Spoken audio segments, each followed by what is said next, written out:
উত্তর চব্বিশ পরগনার ভোটের প্রচারে এবার এলেন দেব।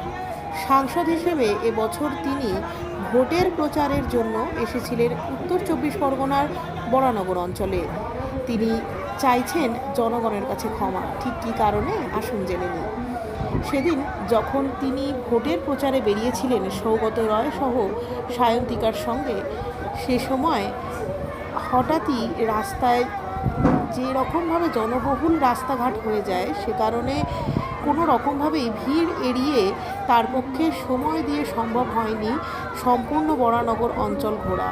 ঠিক এই কারণেই তিনি ক্ষমা চেয়ে নিলেন জনগণের কাছে এবং এর পরেও তিনি বললেন যে যদি কোনো রকমভাবে ভুলভ্রান্তি হয়ে থাকে অবশ্যই ক্ষমা করতে, এবং এটার সঙ্গে এও বলেন যে ভোট পরবর্তী সময় অবশ্যই এসে ঘুরে যাবেন সম্পূর্ণ বরানগর অঞ্চলে।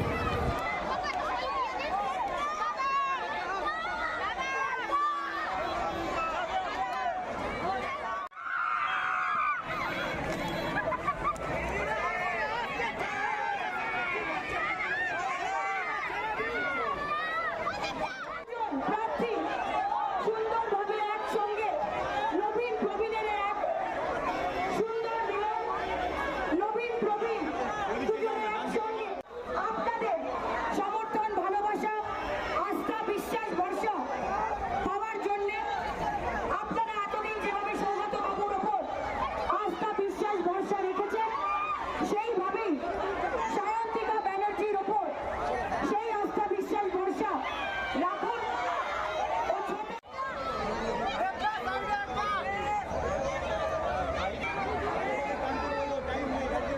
আমাদের সঙ্গে নিয়ে আপনাদের ভোট চাইতে এসেছে।